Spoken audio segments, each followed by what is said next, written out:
Welcome to the Manifestation Babe podcast. My name is Catherine Zinkina, and I'm a manifestation expert, master mindset coach, and multiple seven-figure entrepreneur. I'm obsessed with helping you achieve everything that you once thought was impossible. If you're looking to massively up-level your life, your finances, your relationships, your productivity and success, then you have come to the right place. My goal in this podcast is to help you see the infinite potential within yourself to be, do, and have anything that your heart desires.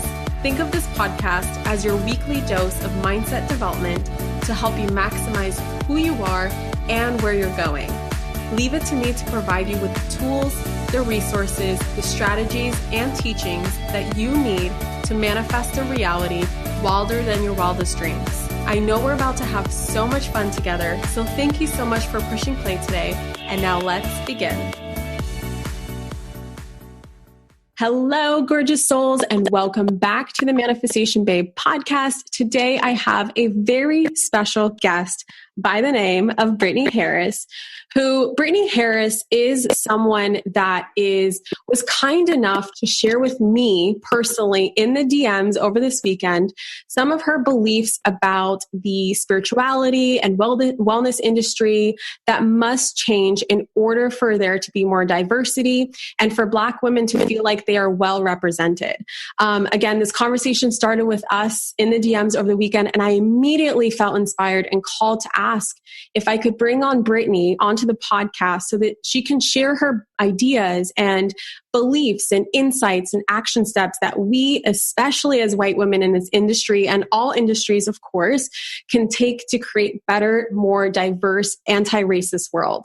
Brittney, thank you so much for being here on the podcast. Words cannot describe my appreciation for you taking the time to open this dialogue with me. Oh, thank you so much, Catherine, for having me. I'm a huge, huge follower and fan of your work. So I was beyond grateful to come on your platform and share a conversation that I think definitely needs to be had about the spirituality and wellness industry. So thank you for having me. Yes. So Brittney, before we dive into some of the topics today, can you just share with us a little bit about what it is that you do and how you got even started in the wellness coaching spirituality industry? What inspired you to take the path that you've currently taken? Yeah. So by education, I'm a master's in healthcare administration. And while job searching, when I got out of grad school, I was approached by an MLM company. And I started as a client just to get results for myself. I was not in the healthiest space. And so from there, I got introduced to wellness coaching and started strictly focusing on helping people get in the best shape of their lives and just lose weight, gain weight, all those types of things. And then just out of, impatience for the way that my career was moving in that area, I started looking for other things to do. So I got the opportunity to fulfill a lifelong dream of becoming a flight attendant. So I went off and did that for a few years. So awesome. I know. So on paper, I am still a professional flight attendant. And I've always had this calling to help people. And I knew being a flight attendant wasn't the end goal. It was just a means to an end. I had been putting on my vision board for years that I wanted to travel the world and all of this. And what better way to do it than for free?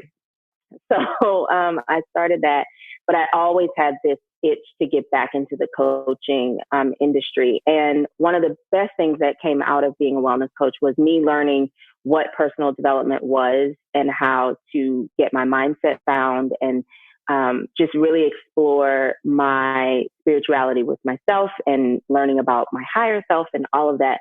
So that created a good foundation for me. And then a few years ago, I went through a really, really rough time and had a really bad depressive episode. And so I was looking for a new therapist, and my therapist was also a life coach.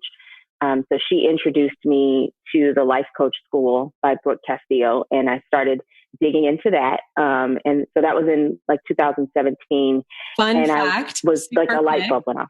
I just wanted to share that I'm literally taking the life coach school this year, and I love for Castillo as well. I just I needed to slap on another certification, like just for shits and giggles. But it's such a great school. But talking, like, even just listening to her and following her work, it's like, yep, I want to follow that lady because she's going to get my life all the way together. And she did. Like, between her and my therapist, I really got to a really, really good place. I was introduced to you at that time through somebody that I followed. They reposted something of yours, and I started following your work. And you really helped me get back into a manifestation space and back into a space where I believed in spirituality again. I've always been a Christian and a churchgoer, but because of my religious background, my relationship with God has been a distance. You know, like, he's up there and he talks down. Yeah. And being a Black woman, one of the things in the Black community that is a stigma is spirituality and the woo-woo.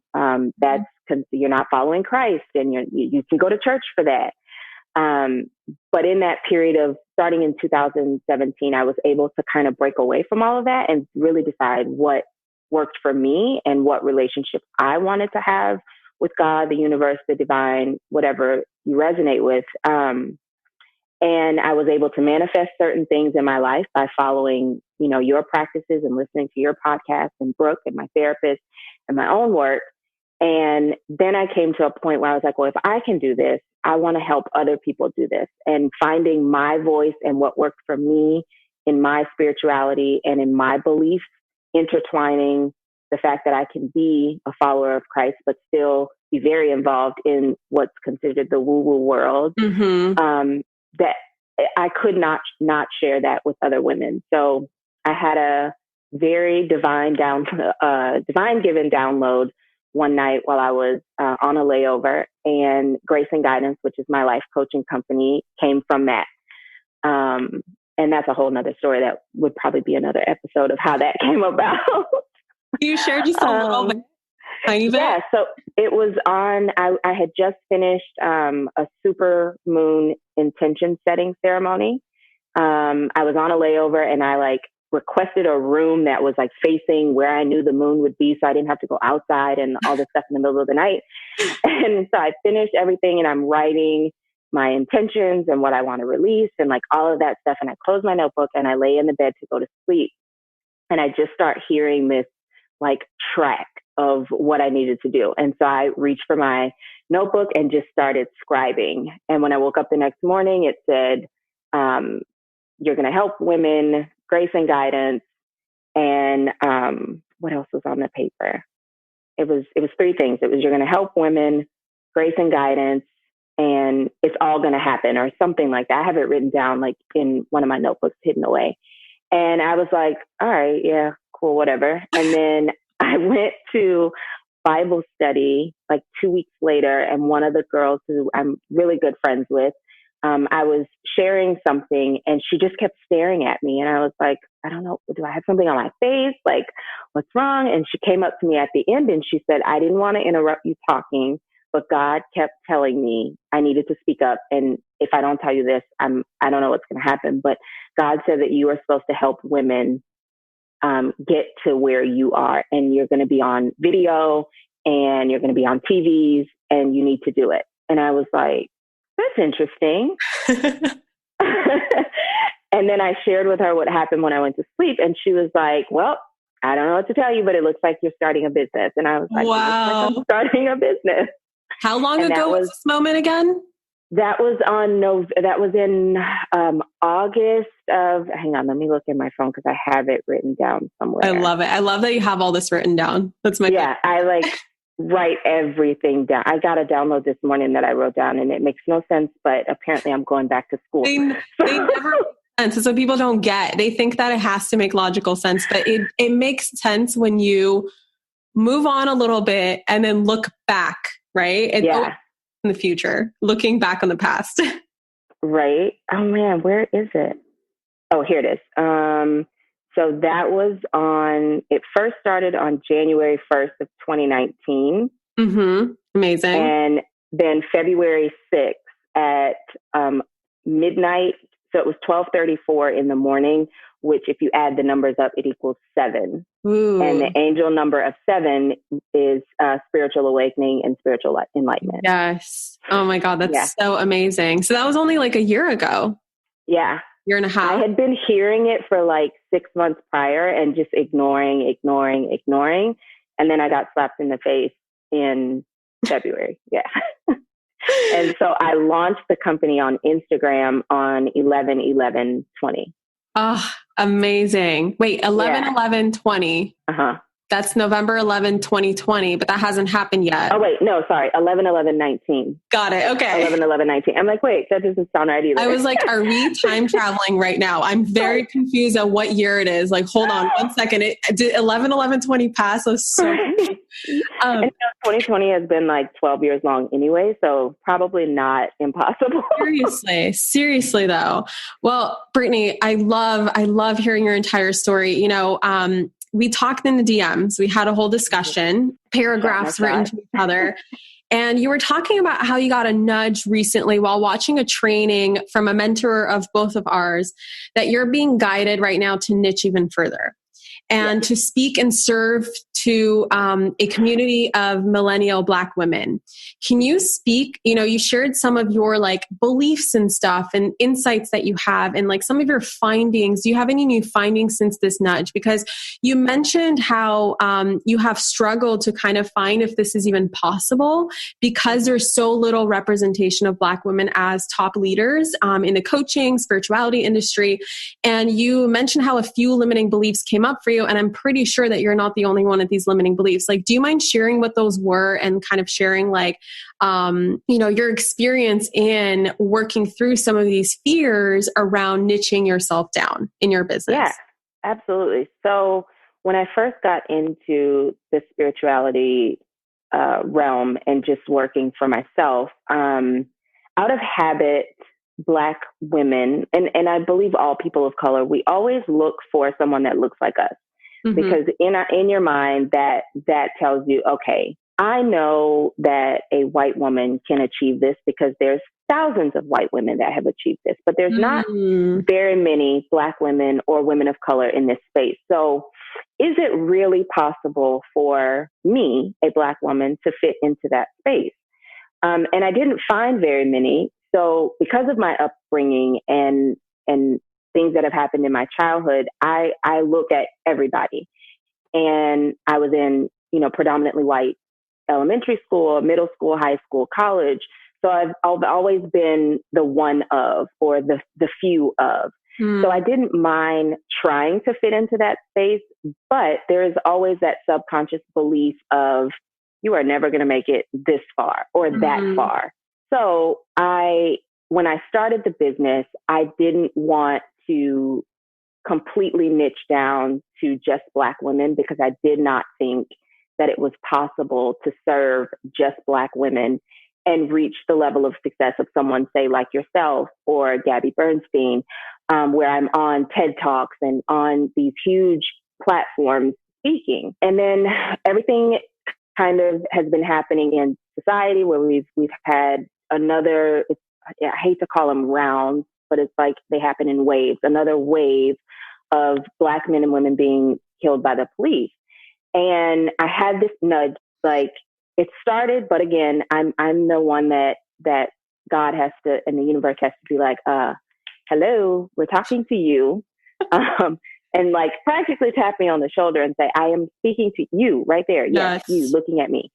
I need a million signs before I will say yes. And you and James Wedmore did I think it was 3 days on how to niche down and magnetize your business, that class that you guys were offering. And I wanted to take it, but I was like, because I don't want to hear that right now. I've already niched down. I'm gonna help women. Like that's enough. I don't need to go any further.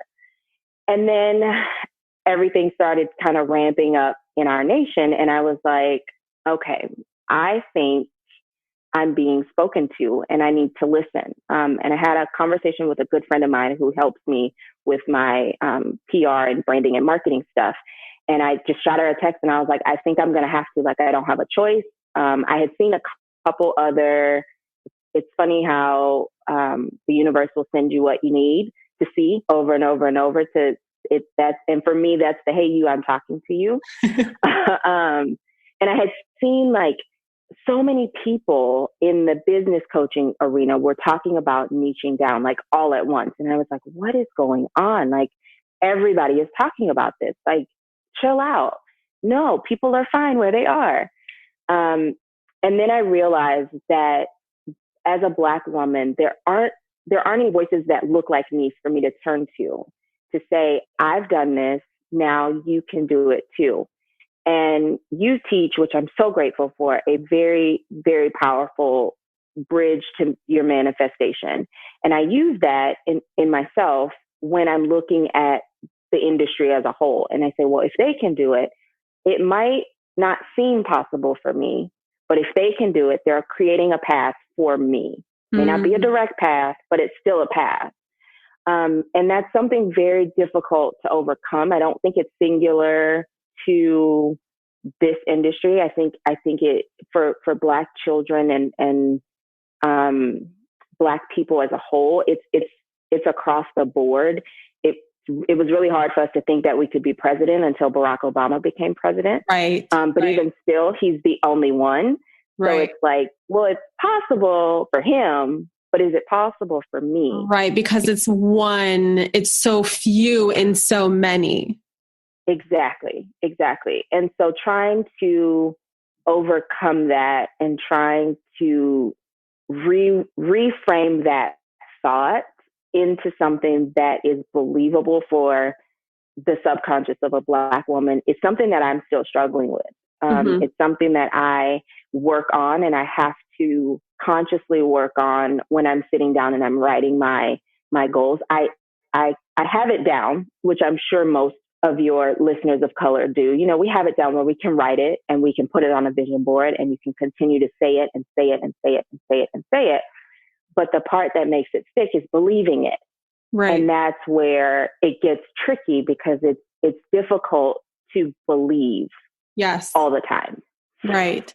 Can you share do you mind sharing some of the bridging that you have done so far personally, and any tips that you can share that have helped you to some degree be able to make that bridge where you are starting to believe that it is possible? And I want to dive obviously much deeper into this on like what we can do in this industry as a whole, especially us white women, how we can help with that. But just for the women of color listening, if you could provide them with some sort of insight or tools that are like tangible that have helped you at least.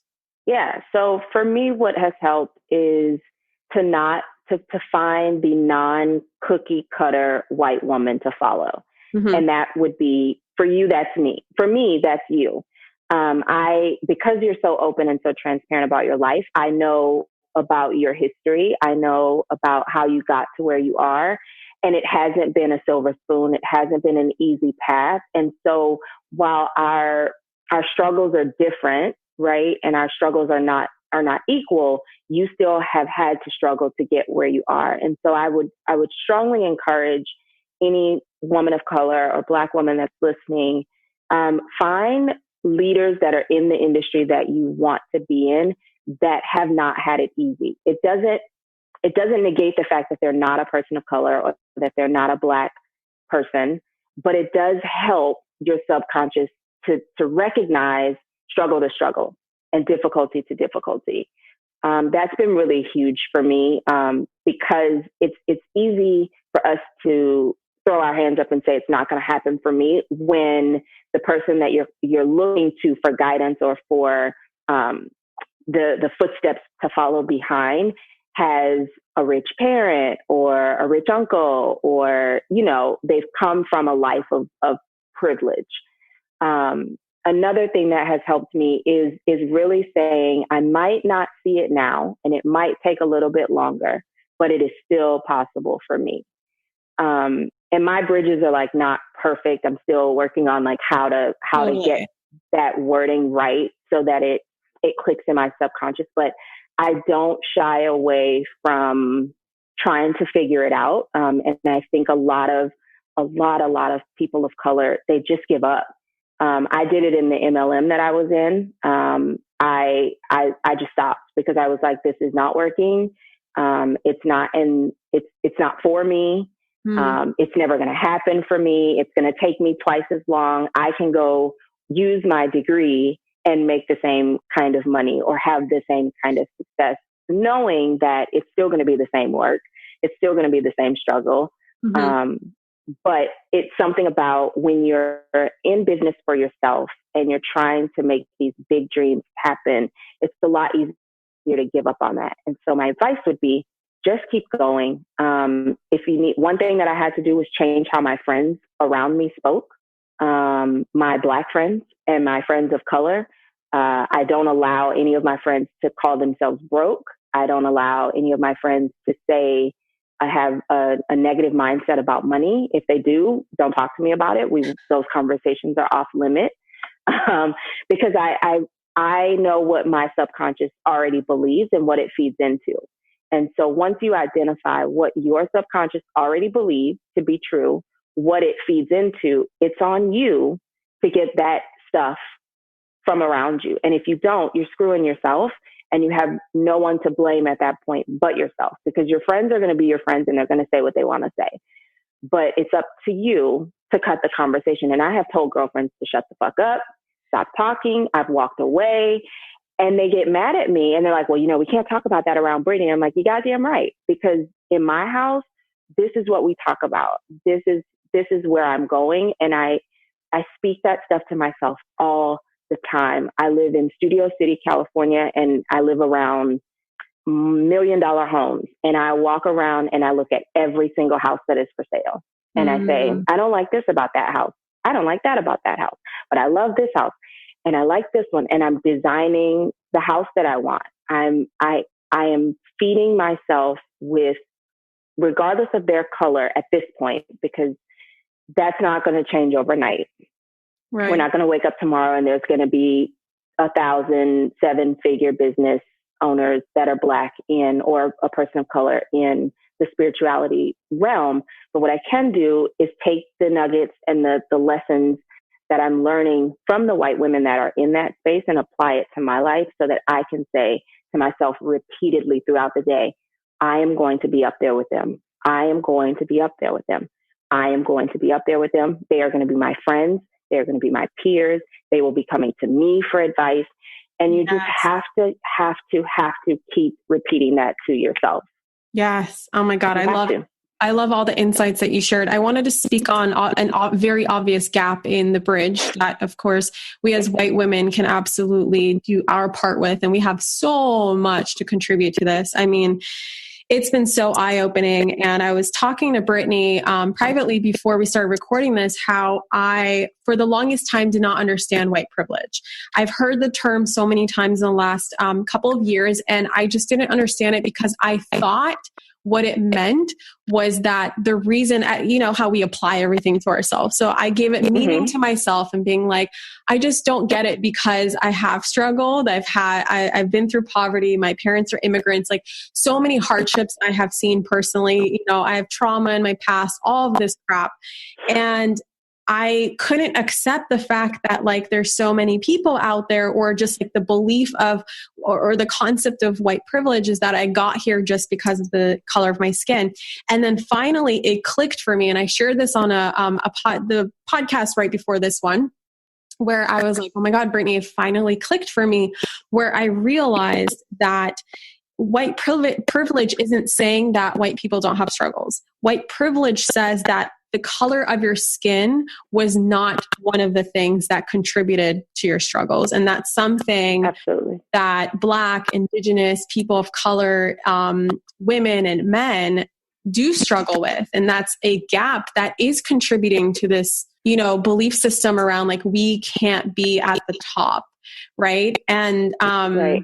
It's just like, I have a question for you. Like, what do you think? Because I'm taking lots of action right now, like privately behind the scenes, stuff I'm not even posting on social media, because I'm trying to be really careful with like, I don't want to make it seem like, oh, all of a sudden this white girl cares, right? I really want to be the work, not just like talk about the work. And so there's a lot of stuff that I'm behind the scenes with my team. Like we just hired someone who can come onto our team and help us create a more inclusive environment, a more inclusive message, a more inclusive hiring process, like all of these things, as well as switching around where we're donating money for our next couple launches, just like a variety of things. And one of them is also highlighting a lot more Black, Indigenous, and women of color on our platform. And this is something that I am to everyone who's listening, I'm so sorry I didn't do this earlier. And this is something I am personally committed to.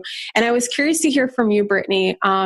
What is something something tangible that you think we can all do to bring more Black women into the expert position of those who teach spiritual concepts? Is it simply bringing that diversity to our platforms as white women who have massive platforms and who have benefited from the privilege that gave them that opportunity? Or is it so much deeper than that? What do you think from your perspective?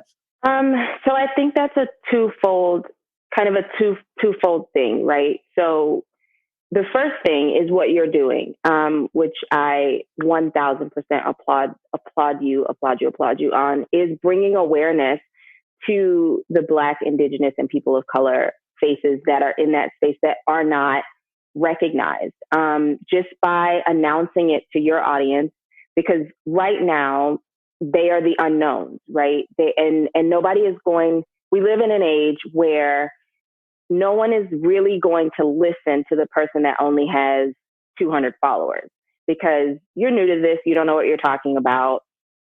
I'm going to listen to this person that has 150,000 followers or 1 million followers, because they're the expert, even though they look like the person with 200 followers. And that's something that I am working really hard to combat. Is there's this ugly duckling in the community of Black communities and people of color that we kind of distrust our own until they've proven themselves or they've gotten the gold stamp of approval from the white community. So that's something that definitely needs to be dismantled as well. But by the white women in the community sharing these platforms, you're kind of giving your gold stamp to say, no, I trust this person. I believe this person. You should follow this person as well.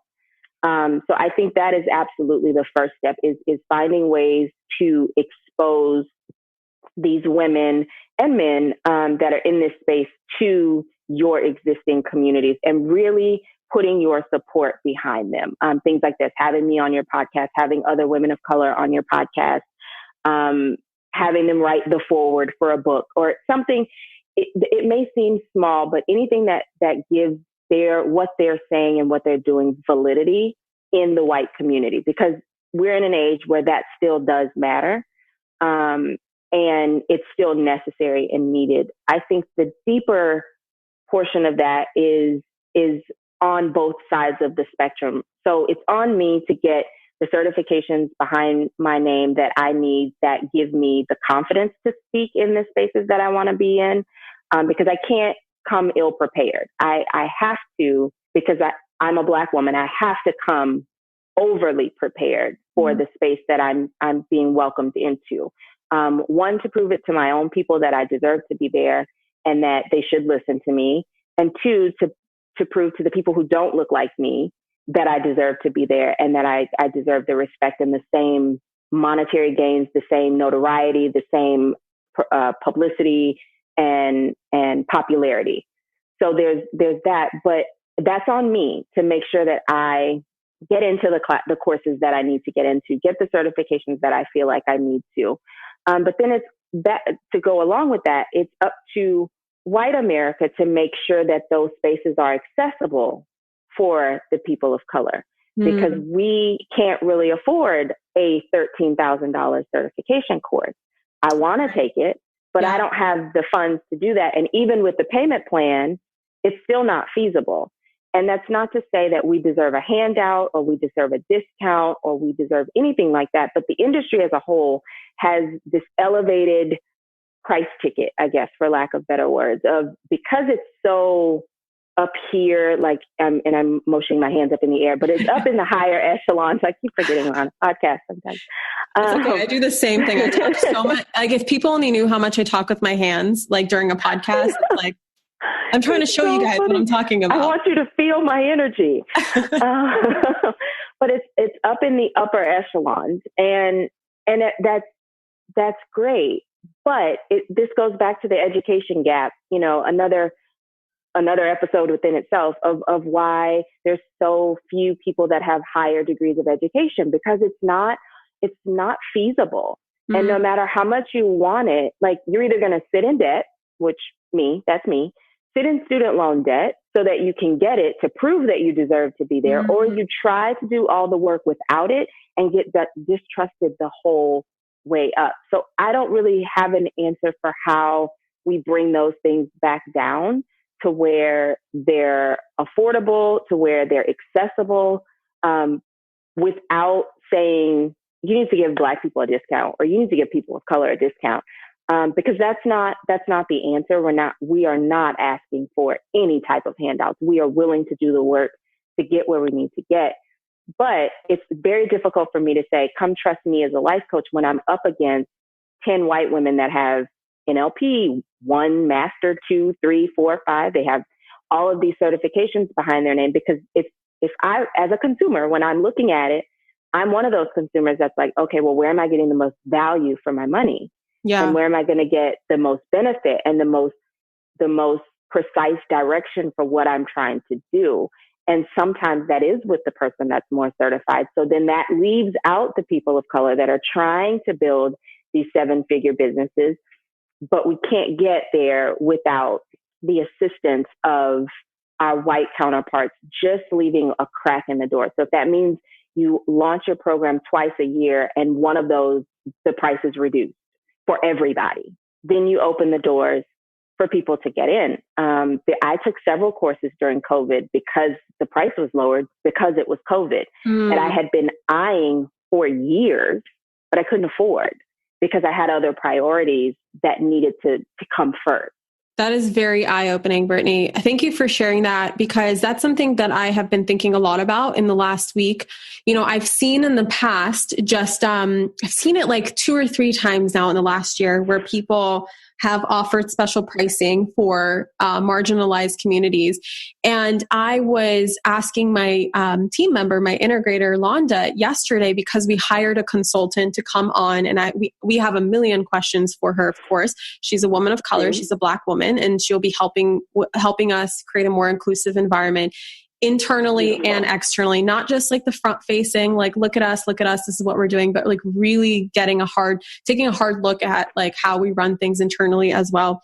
And one of the questions I proposed, I was like, I really want to know this from a Black woman.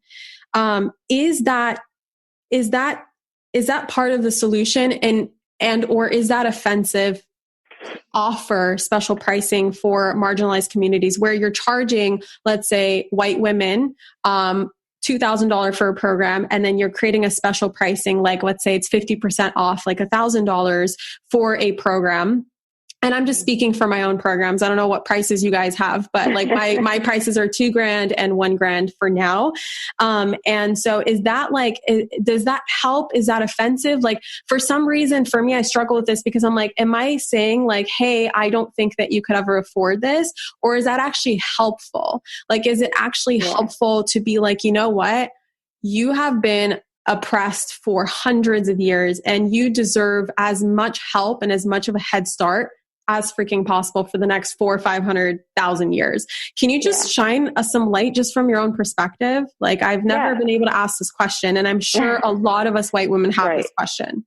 Right. And I think it all comes from the messaging and the intention behind it. Like, you can tell when someone is pitying you or putting you in a charity case box, right? And I think as people, you can feel that, right? And as a Black woman, it's no different. Like, you know, when somebody is like trying to shade you, and you can politely say thanks, but no thanks, and move the hell on. I don't know if I'm allowed to say this. I'm going to say it anyway. Please. I took MBA in April because you offered special pricing and special in ways to installments to be in the program. And I had been dying to take it since 2017. And all I felt was grateful because it was something that was on my list and on my vision board for, I want to take this because this is going to make my life better. And I think as Black people, we have to stop looking at everything as offense, as someone is taking pity on us. I want to be careful and clear about how I say that. That it's not offensive for someone, or I don't find it offensive for someone to offer us something at a lower price because it's something that we've demanded and would better our lives. I don't think that is offensive. I think that is helpful in the sense that it creates an opportunity for us that we would not have otherwise had. And I equate it to a scholarship program in college. You know, you get a scholarship to help you. And some kids, that's the only way that they go to school, is because they got a scholarship. And if they don't get a scholarship, they don't go to school. Right. And that's how I look at when these programs, especially in the spirituality, wellness, mindset arena, are discounted. I look at them as, that's an opportunity for me to be able to do something to better my life, to get me to a place where I can then look back and help somebody else. Right. It's not, but if your intention behind it, but that all comes from the intention of the person creating the course, right? If they're coming from a space of, well, you know, Black people and poor people, they can't afford this, so let's give them a deal. I'm going to feel that when I look at your messaging, because your messaging is going to say, you feel bad for me, poor little Black girl, let me help you out. Totally. Yeah. Versus the mindset of saying, I know what I charge. I know my worth as a coach. I know my value as a coach, but I also know that there are people that want to take this class, that could receive that value, that could receive that help, that might not be there just yet. And maybe my course will help give them the download or the aha moment that they need to come join me and purchase all of my future courses at its regular price. You never know what that discount, if you want to say it like open and close parentheses, that discount or whatever. Special pricing, promotion. Promotion. You can name it whatever you want. Right. I feel whatever makes you sleep at night. Even naming it something more empowering than discount would change that. The world of a difference. Right. Because people see the word discount and it's like, well, what do you mean? I don't need a discount. Right. I have a well-paying job. And it's like, yes, you absolutely do. But is it in your budget and is it in your realm of possibility to add an additional $2,000, $3,000, $4,000 to come out of your account right now? Right. You know, and it's, and then we dip into the space of like, it's not just Black people and people of color that are in that space. There are white people that want to take these courses that aren't able to, it's not possible for them at the moment financially. But I think for the community that we're discussing today, and for Black women and for people of color, I think a lot more women that are in this space that are kind of in the shadows, they would be able to come out of that and join you all at the table if they had access to some of these classes and certifications that they don't have access to right now. Yeah. And those classes, courses, certifications, programs are actually helping build that bridge. Exactly. And then now I'm seeing such a different perspective. And I just wanted to thank you for this, because I'm just having it's amazing. I'm so grateful that you're on this podcast today, opening this dialogue with me, because now I'm understanding, wait a second, we help build a bridge. And then those women go out to impact more women of color, Black women, Indigenous women. And then that's another way that we can reshape this industry. Right. And it lifts. There was a quote that was circulating the internet this weekend that said, when Black women, and I think you might have reposted it, but when Black women make more money, society as a whole is lifted. Because I don't think most people understand the burden that Black women in particular hold on their shoulders. So we're dealing with our own inner work, shadow work, our own racism, issues, our own microaggressions at work, out in the grocery store, out in the world. And if they're a mother, they're holding that space for their children. If they have a spouse or a boyfriend or a partner, they're holding space for that. They're holding space for their brothers, their uncles, their cousins. So Black women, and this is why I am now very confident and clear that this is where I am needed, is because Black women hold a lot on our shoulders, and there's very few people there to take care of us. But when we rise as a people, our people rise, because yes, we yield to the man of our life for the, guidance for our family, but we are right beside that person. And a lot of us are single, so we're doing all of this on our own. We hold space for a lot of people. And then we have to figure out our own shit. Right. And how to deal with our own shit. But we're trying to lift a community that isn't always there for us.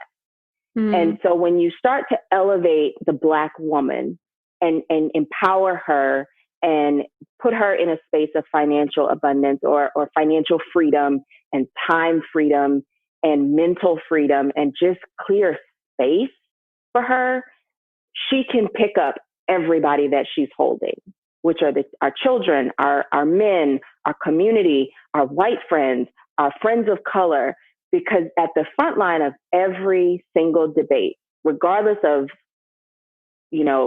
orientation, nationality, race, gender, there are Black women standing beside everybody. Yeah. And so we push everybody forward and we make everybody be better. So that's why I think it's really important that people in this industry, if you want to consider yourself a spiritual coach or a mindset coach or a wellness coach, or you exist in this space, if you're not paying attention to the Black women in your community, you're doing a disservice to yourself and the industry. Because if you want to raise us all, we have to be included in that conversation. Yes. And you have to figure out a way to make space on the side of you for us. That is a massive ripple effect. Wow. Incredible, Brittney. I'm just super curious because you did mention something, a topic that I don't know what the difference is. Can you just share a little bit about the difference between women of color and Black women in the industry? Yeah. So there are, I won't call anybody by name, but there are women of color, Indian women, Asian women. I'm trying to think of my Instagram feed, off the top of my head, but there are women who are I know, I'm like, so the best way that I have found to describe it is non-Black women, right? So there are a lot of non-Black faces in the industry. And that is amazing. And I applaud that because those women give a glimmer of hope for Black women that, okay, if a person of color can do it, if an Asian person can do it, if an Indian American woman can do it, if a Muslim woman can do it, I can do it. Right. But then there's Black people, and the struggle of people of color, just to give you guys a little bit of frame of reference in this, I'll speak in this country. People of color, so non-Black people, Native Americans, Hispanic, Latino, Latinx, Asian, Pacific Islanders, that realm of ethnicity, they receive racism, they receive hate, they receive discrimination, all the same because they're not white. But it's not quite the same as a Black American. So Black Americans were the slaves. We built this country in many, many parts of it, plantations, all of that history. And if you're unaware of that, I strongly suggest that there's a bunch of books Catherine has put up on her podcast that you take a look at just to kind of get an understanding of the differentiation. And in some cases, not all, because we can never group any one race as an all thing, but in some cases, there are times where, say, a white company, a white-owned company will choose anybody but the Black person. So that might afford an opportunity to an Asian woman or a Latino woman, whereas a Black woman is absolutely, hell no, we don't want you. And so in this space, in this industry, there has been a space that has been created for women of color, but not Black faces. And I don't think it was done intentionally, but it was done. Right. And so there are aggressions and a sector of racism that is exclusively reserved for Black people. the KKK, those type of negative, hate-filled organizations that target straight Black people. And then we also receive that from our people of color. Like there are certain groups in that category that they don't want their children to intermix with Black people. They don't want to have anything to do with Black people. I've been kicked out of Asian-owned stores because I'm Black. I've been kicked out of white stores. I've had, Latino women say very nasty things to me because I'm a Black woman. And it's like, wait a minute, aren't we supposed to be on the same team because we're all not white? So aren't we supposed to band together? But because the Black person in America has just been dropped to the bottom of the totem pole, it's kind of like this scramble of everybody else trying to distance themselves as far as they can from the bottom. And I think that's a byproduct of racism because white America has created just this stigma around Black people, and we've become kind of untouchable. Like nobody wants to touch us. And that bleeds over into all industries. And in this industry where it's built on love and light and positivity, we need to be the first to say enough of this. Like we're not going to have this because we're preaching something that we're not necessarily doing. Right. Yes. And something I mentioned in my previous podcast / newsletter, I recorded a podcast with some additional thoughts, but I also read my newsletter that I wrote over the weekend. And one thing I said is, guys, light work and shadow work is one and the same, because you are using light to shine into areas that we are so afraid to look into. But until we look into it, it's not like it's going to go away. It doesn't go away just because we turn a blind eye. And I think that a huge misconception in the manifestation world is that it's all about turning a blind eye and just like focusing on love and light. And the way, at least how I practice it, or how I've started to practice it when I really started to teach it in a way that made sense to me, that was completely in alignment with my values, is that no. Manifestation is about creating the world that you want to live in. And that includes you looking at all the injustices in the world and looking at all the things that are not love and light and choosing to bring love and light to those areas. It's not just about, let me focus on the love and light. It's no, how can you be the love and light and bring that love and light to people, to places, to things, to issues that need it the most. That right there is a huge reason, especially if you're white listening to this, like all the books, all the resources that I shared in the newsletter and the previous podcast, do that inner work. See where you still have biases that are preventing you from seeing the racism that's happening every single day. As Brittney and I were talking before this episode, she mentioned having an experience at a restaurant, and you were with a white friend, right? And she didn't see what Brittney saw because our eyes aren't trained to see it. And so if we can just train our eyes to see it the same way we train our eyes to look for abundance and to look for money and to look for success and to look for all of these incredible things that are awesome that I've been talking about for years now on this podcast, like what if we train our eyes to not be so afraid to look at the injustices so that we can shine a light? Because people are struggling. People are suffering. There's so much trauma here to uncover. And in order for us to lift up everybody, we have to uplift Black lives. Like I have seen so much about like all lives matter. And I also, again, I've admitted this 10 times already. I'm ridiculously uneducated when it comes to this topic. This is why I'm diving into getting as educated as possible. And it makes complete sense. All lives can't matter unless Black lives matter. It's like saying, like, let's say that we are bringing awareness to breast cancer. That's like someone going and being like, but what about brain cancer, right? Or what about heart cancer? It's like, yes, they're all important. But right now we're bringing awareness to, what did I say? One of the cancers, breast cancer. There we go. So right now there's women with breast cancer that are hurting. And so we're bringing our attention and love and light to that. We're uplifting women who have gone through that. And it's the same thing that goes here right now. The Black community is extremely hurt. And so it's not, yes, all lives do matter, but not until Black Lives Matter. And that's just, it's been such an eye-opening, like, past 2 weeks for me. And Brittney, I'm so grateful for you being here. I'm so grateful for you sharing this with us. I'm so grateful for you being so open and so transparent, and so just coming into this space with love and compassion for us all in educating ourselves and trying to help as best as we possibly can. I'm just curious, do you have, like, if you were to give us one tip or one word of advice to us white women to be the best allies that we can possibly be to Black women at this time, what would it be? Oh, let's see. One piece of advice. Or you can give 10. 10. Okay. Let's see. So I think, listening. Listening is probably the top on my list. And not just listening to respond, right? Because we have a tendency as people, when we're listening, to be thinking of what we want to say next. And also to highlight what we've done that's in agreement with whatever the person is saying.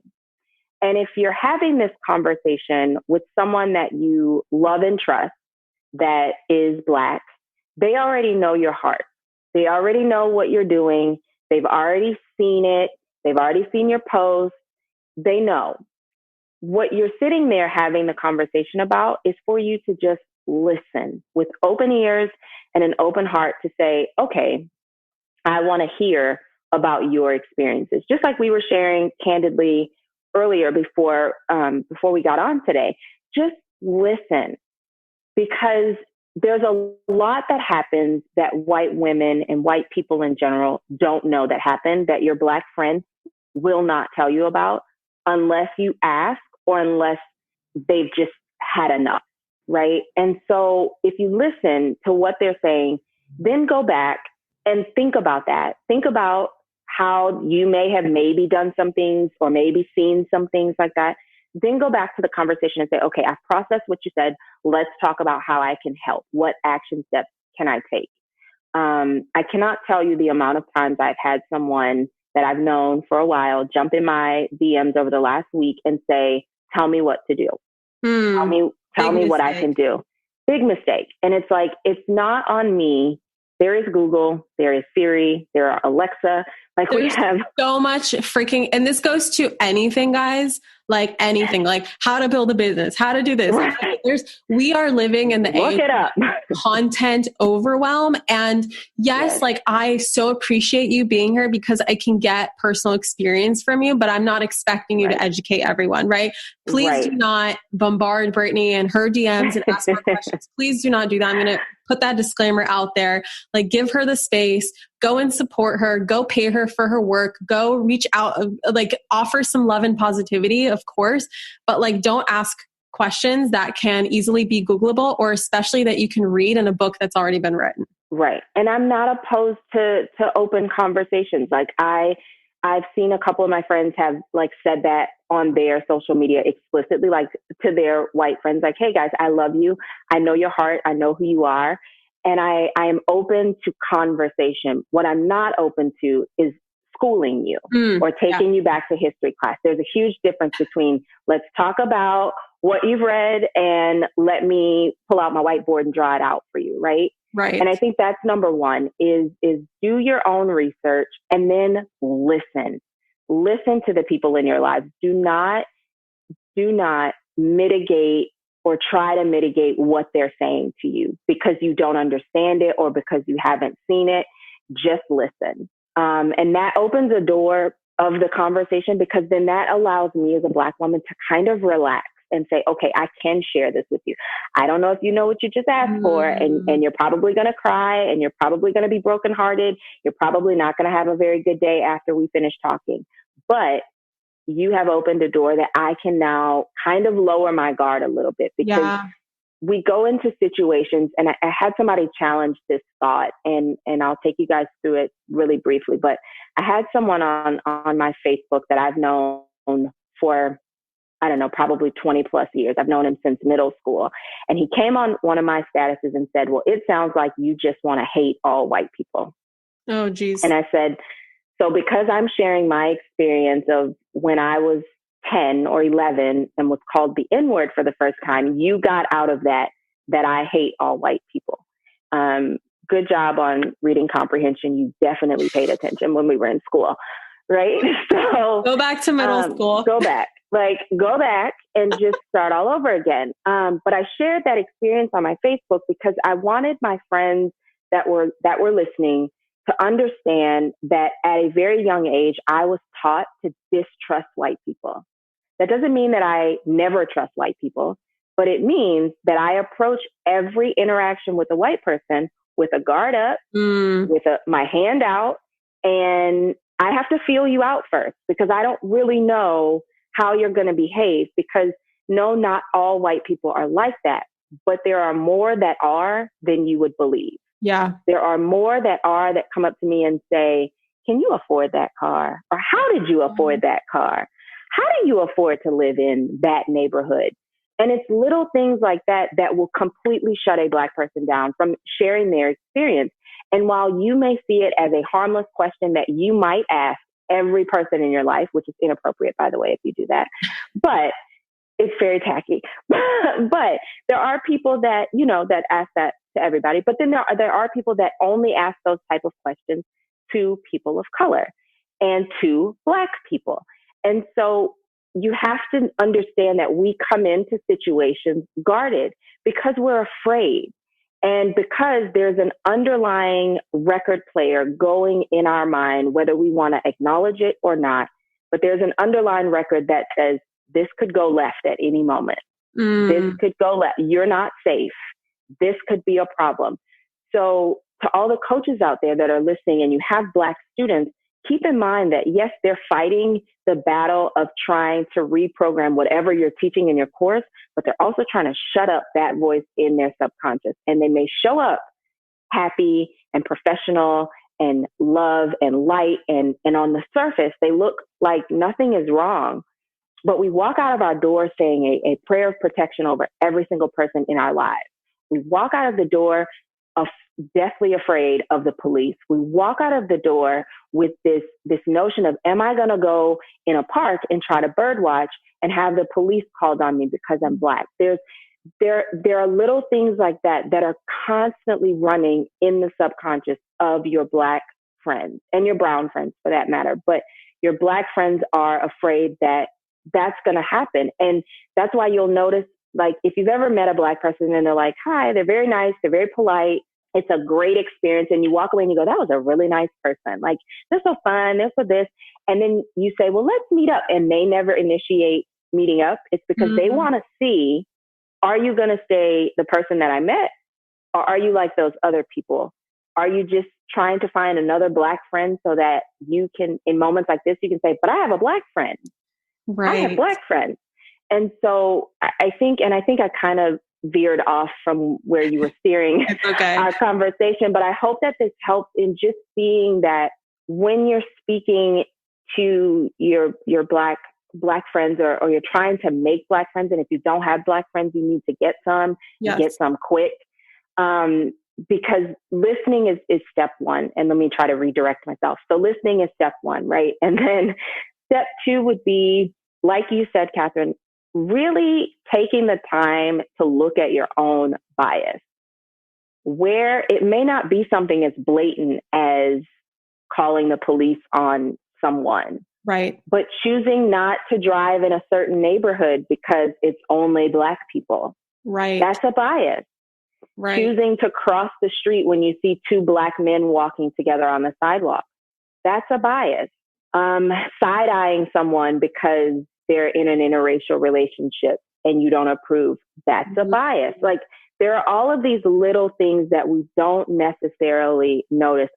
An even better one, commenting to your Black friend that wears her hair in a natural state, oh my God, your hair's so pretty. How'd you get it like that?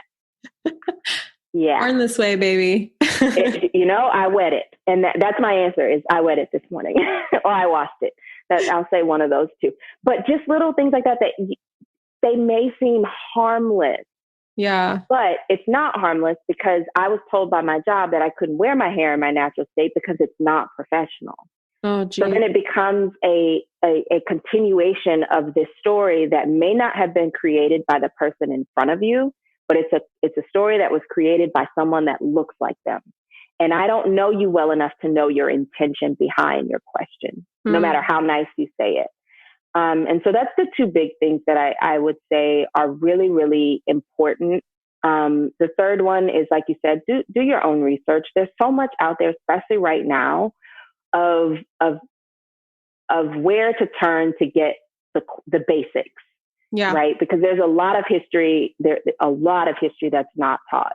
Yeah. In our classrooms. And when you start there's movies that you can watch, there's books that you can read, there's podcasts that you can go to, there's seminars online that you can watch, websites, and all of this. There's a plethora of information, and it's on white America to do that research. And if we want anything to change, that has got to change. Just the blissful ignorance of what's happened in this country over the last 400 or 500 years. Yeah, there's so much history and there's so many layers to this, you guys. This is the start of a conversation. It's definitely not the end. It goes so much deeper than this. And for anyone who is feeling like overwhelmed, like, oh my God, I didn't know this about myself. Oh my God, I have so much to look into. Where do I start? Start anywhere. I would suggest, as you mentioned, number one, listening. Listening's number one. Number two, everything that you mentioned, I would totally it's like stuff that, I dedicate myself to going to listen and to research and to look into things and to really pay attention to what's going on. Like anywhere you start, you guys, is a start, and we must all start. And I think that being so paralyzed by this like overwhelming world, that's always existed. It's always been here. It's always been running in the background and the foreground. And just because we haven't seen it doesn't mean that it hasn't been there. Just starting anywhere is going to create and manifest a better planet for all of us. It's going to manifest a better world for all of us, as long as you are just willing to start somewhere. Brittney, this has been such a beautiful conversation. Where can we find out more about you? Where can we go to support you? Where can we go to follow you? Where can we go to read more about your work and all this incredible stuff? Where do you hang out? Okay. Yeah, so I mostly hang out on Instagram. And so you can find me at Grace, so GRACE .guidance coaching. My email address is the same, just at Gmail. And that's pretty much where I live. I do want to add one thing, or share one last thing with everybody listening in that I shared with you before the call. So like Catherine said, if you're feeling overwhelmed, that's okay. Like lean into that overwhelm and just take a breath and acknowledge the fact that you woke up and you recognize that there's a problem and you want to try to fix it. So give yourself grace. Like I've seen a lot of white people beating themselves up like, oh my God, I cannot believe I did not realize that this was going on. I can't believe I'm so mad at myself. And I would encourage you guys to just give yourself grace and say, okay, I didn't see it. I wasn't trained to see it. I wasn't looking for it. And I'm sorry. And I'm going to do better. And that's okay. And then you start, but don't come from this place of wanting to tear yourself down because you did not see it, because why would you? It didn't affect you, right? It did, but it didn't. And it didn't affect your immediate space and your immediate life. So you didn't see it, and that's okay. And I forgive you for that. I'm sure the Black community forgives you for that, because you're trying to do better. And once you make that commitment to yourself and to the Black and brown people in your life that you want to do better, then let it go. And that's what you did in the past. And this is what I'm doing moving forward. So I just wanted to make sure that we ended, or at least we got that out before we ended, because I don't want anybody leaving here today feeling beat down or bad on themselves, because that's not what I'm asking for as a Black woman. And I don't think that is what the Black community is asking for. I love that. Thank you for that message. It's like, based on the premise of like, when you disempower yourself, how are you expected to empower other people? So you have to be in an empowered position and still give yourself the grace and love in order to give grace and love to other people. Brittney, you said your Instagram is at grace.guidancecoaching. Coaching. Yes. Okay. Everybody who's listening to this episode, take a screenshot and tag Brittney at grace.guidancecoaching. And please send her lots of love. Again, don't bombard her for your education, but a tag is so appreciated, and send her as much love as possible, because I know it's not an easy conversation, but it's such a needed conversation. And I feel honored to have you on my podcast today. And thank you so much for everything that you do. Oh my gosh. Thank you so much. And all gratitude and graciousness goes to you. Thank you for having me. Thank you for opening the door for this conversation. And I know that you have more of these planned so that this is an ongoing thing. And on behalf of the Black women that are trying to break into this space, I say thank you, thank you, thank you, thank you, thank you, because we're not going to be able to stand next to you if these doors aren't open. So I'm so grateful. And thank you all for listening and for just coming into this with open hearts and open spaces and wanting to change the world. Our kids don't have to live in this world if we do the work now. So to all of you listening, thank you guys so much for all the love that y'all are going to be sending, because I'm quite sure I'm about to be overwhelmed because your people listen in the best way possible, because your people listen, honey. And I am grateful for all of you that are coming my way. I'm planning some amazing content for you guys, and I'm ready for the ride. So I hope you guys are too. Yay. Thank you guys so much for listening to this episode, and I will catch you in the next one. Mwah. Bye. Thank you so much for tuning into today's episode. If you absolutely loved what you heard today, be sure to share it with me by leaving a review on iTunes so that I can keep the good stuff coming your way. If you aren't already following me on social media, come soak up the extra inspiration on Instagram by following @ManifestationBabe or visiting my website at manifestationbabe.com. I love and adore you so much and can't wait to connect with you in the next episode. In the meantime, go out there and manifest some magic.